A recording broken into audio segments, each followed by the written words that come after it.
Après le très oscarisé La La Land, Damien Chazelle retrouve Ryan Gosling et lui fait enfiler la combinaison spatiale de Neil Armstrong, le plus célèbre des astronautes américains, le premier homme sur la Lune, en VO, First Man. Alors que la musique était le point commun entre ses premiers films, dont Whiplash, qui a fait connaître Chazelle, et surtout La La Land, qui l'a propulsé au sommet, on est a priori un peu surpris qu'il choisisse pour son quatrième film ce sujet de biopic, Frédéric, à moins qu'il soit encore question de musique. À moins qu'il soit encore question de musique, on va parler tout à l'heure du montage, par exemple, du film. Mais moi, je n'étais pas tellement surpris qu'il aille vers la musique, dans la mesure où tous les personnages jusqu'à maintenant de ses précédents films, c'est des gens qui cherchaient finalement à se transcender, qui cherchaient à aller vers le grandiose. Et qui dit le grandiose dit aussi le cosmique. Donc ça me semblait un petit peu dans l'idée même de ces personnages. Alors c'est un film, en fait, qui trace quand même l'idée que Chazelle a une idée fixe, qu'il y a quelque chose qui l'intéresse chez ses personnages. C'est l'idée que effectivement, les personnes auxquelles ils s'intéressent, ce sont des gens qui, pour atteindre le grandiose, pour aller au bout de leurs rêves, pour aller au bout d'eux-mêmes, sont souvent forcés de faire des choix, des sacrifices, ou d'éteindre une part d'eux-mêmes, une part de leur intériorité ou de leur âme. Voilà, alors on va regarder un extrait. Ah. Alors, je vous demanderai d'ouvrir grand vos oreilles, car vous allez voir, c'est une séquence d'entraînement, un essai. Et vous allez voir que la mise en scène joue énormément sur le son de la carlingue, le son, on va dire, de la ferraille, le son des moteurs. Et également, vous allez voir sur quelques vues subjectives, parce que l'idée, c'est évidemment d'épouser la subjectivité d'Armstrong pendant cette phase d'essai. Écoutez bien.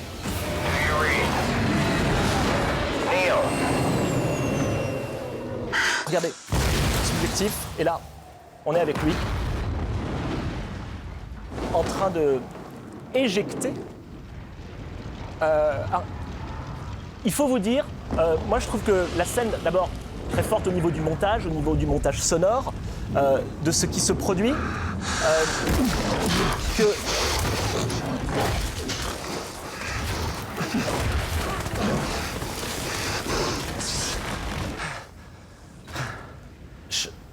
Vous voyez, on est au plus proche, on va dire, d'Armstrong, de ce qui s'est passé à ce moment-là. Il faut dire que Chazelle a voulu le moins d'effets spéciaux numériques pour faire ce film, qu'il a tourné ce film à la fois en 16, en 35 et en 70 mm, qu'on est donc dans une espèce d'effets spéciaux à l'ancienne, pour donner vraiment la sensation même des chocs et de ce que va ressentir Armstrong, car c'est vraiment le but de Chazelle dans ce film, c'est d'épouser l'intériorité de cet homme qui reste un peu une figure un peu opaque. On ne sait pas exactement ce qu'il habite, on ne sait pas exactement ce qui s'est produit. Enfin, on sait au début du film qu'il lui est arrivé un drame, et on va essayer d'être au plus près d'un personnage qui est froid, en fait. Ça a dû forcément vous parler, Marie Sauvion, un film sur la conquête de l'espace qui en réalité est un film sur des drames intimes. Sur des drames intimes et un film sur le deuil, effectivement, parce que la vie d'Armstrong, on le voit dès le départ du film, est marquée par la mort. Et que voilà, c'est un homme qui regarde sans arrêt vers le ciel. Alors voilà, est-ce que c'est la réponse à la mort? Qu'est-ce qu'il y cherche dans ce ciel, dans cette lune? Tu parlais d'opacité, tu parlais de froideur. Je dirais que c'est un peu le souci. Moi, j'étais très intranquille avec ce film, à tel point que je suis retournée le voir hier, parce que je ne l'aimais pas beaucoup. Or, j'ai adoré les précédents films de Chazelle, et donc j'étais un peu embêtée, je voulais comprendre pourquoi. Et... tout ce qui est mécanique, sur le design sonore, sur la conquête de l'espace, c'est absolument, effectivement, magistral. C'est immersif. Et puis c'est vraiment découpé, c'est-à-dire que la Lune, pour partir dans des boîtes de conserve avec des bruits de boulons, ça vibre, ça tremble, etc., il a fallu tester des trucs pour s'arrimer, des trucs pour allunir, etc. Le problème, c'est pas ça, le problème, c'est l'humain entre. Et je suis en manque d'humain entre les scènes magistrales de carlingue qui grincent. Magistral. Tu viens de c'est dire... magistral. Hein. Ah, moi, je ne suis pas d'accord. C'est vrai que c'est un très bon monteur et le travail sur le son est effectivement intéressant. Après, ça tremblote, ça retremble. Il fait tout le temps les mêmes plans, avec toujours les mêmes gros plans sur les yeux, effectivement, de Ryan Gosling qui regarde vers le haut. Non, mais regarde vers dans le haut, cette espèce d'image à la fois effectivement lunaire et de deuil. Et alors les scènes personnelles où sa petite fille est morte et qu'on a des flashbacks que avant c'était le bonheur familial et que heureusement qu'il a un astre pour en fait se sauver du... Ce qui est très beau justement, c'est que en fait, ce qu'il fait Chazelle, c'est qu'il déconstruit le grand récit américain sur le dépassement de soi. Et c'est ça qu'on pardonne pas au film, notamment un peu aux États-Unis où le film a fait une première semaine un peu compliquée.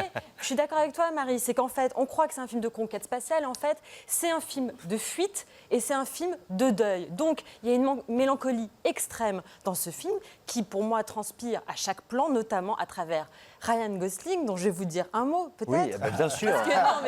Même Dont tout le monde- qu'un mot, allez. Ryan Gosling, dont tout le monde vante le jeu très minimaliste. toujours. Ah Minimaliste bah, on au peut pas dire point autre de le chose. taxer de fadeur, de le... Voilà, c'est ça, c'est un grand acteur, Gosling, mais c'est un acteur qui intériorise beaucoup. Mais alors, ça peut être un problème, pour moi ça n'en a jamais été un, et notamment pas quand il va à la rencontre de ce grand personnage historique qui est Armstrong, qui est connu pour être un personnage très taciturne, qui a fui la notoriété, il a même attaqué son coiffeur en procès parce qu'il avait vendu des mèches de ses cheveux. On a tous fait ça. Donc, Émilie. bien sûr, voilà, évidemment, moi-même, personnellement. Voilà, donc c'est très fort de voir à quel point voilà, cette rencontre fonctionne entre ces deux figures-là. Montrez-nous. Je vous ai amené juste un petit extrait. Alors, je ne vais pas vous en dire mille choses. C'est une conférence de presse. Regardez simplement la façon dont les corps sont positionnés par rapport au drapeau américain. I just meant how you feel about being a part of history. Ryan Gosling, Armstrong, est vraiment complètement en bord de périphérie de plan. Et en fait, il va se faire voler la vedette par son copilote. If my wife is excited, she keeps slipping jewelry into my PPK. You're planning on taking some of her jewelry to the moon, Buzz? Sure. What fella wouldn't want to give his wife bragging Voilà, rights? il est drôle, il fait de l'humour, il est spirituel. Et Neil, lui, il me pose une dernière question et sa réponse va être très terre à terre. Voilà. Non, mais c'est intéressant ce que tu dis. C'est pour ça que je ne suis pas totalement d'accord en fait, avec vous deux. Ça veut dire que oui, effectivement, il y a cette question du deuil dans le film. Effectivement, il y a cette question du drame intérieur. Mais je trouve que le personnage, puisqu'il prend le parti d'attaquer un personnage, enfin d'être au plus près d'un personnage qui est opaque, je trouve que rien dans ce film ne semble programmatique par rapport à cette question du ça deuil. tu peux pas dire, Philippe. Au contraire, tout est programmatique. Je suis pas C'est d'accord. un scénario programmatique. Non, Jusque dans l'alternance de vie privée, vie professionnelle, Non, parce c'est un que film qui il y a- fonctionne sur le Il y a programme. de séquences dans le film où il n'y a pas du tout cette question de l'intime et du deuil. Simplement, c'est un type qui paraît opiniâtre. Et Non, on ne mais sait si, pas. mais ça on ne sait pas infuse le exactement. deuil. On commence par le deuil de sa fille, qui est le deuil le plus énorme qu'un homme peut avoir dans sa vie, on est d'accord. Et on a presque l'impression, ce que dit Chazelle, c'est que c'est quasiment pour ça qu'on le choisit. C'est-à-dire que c'est quasiment pour ça. Et ça renvoie évidemment à toute la thématique de son cinéma, du prix à payer je trouve pour pas- ses rêves. je trouve- Et que quand on atteint ses rêves, parce qu'il atteint ses rêves, c'est toujours gâché.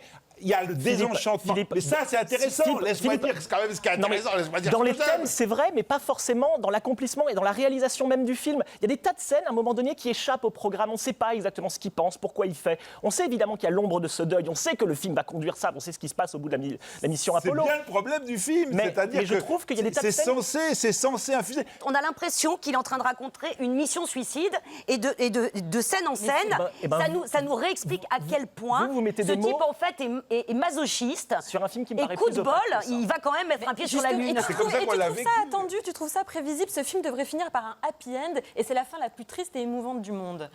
Oui, mais ça, une fois qu'on a dit ça, Non, mais la fin est dément. Le début et la fin sont absolument déments. Et Ryan Gosling est un grand le acteur. problème, c'est qu'il faut y arriver à la fin.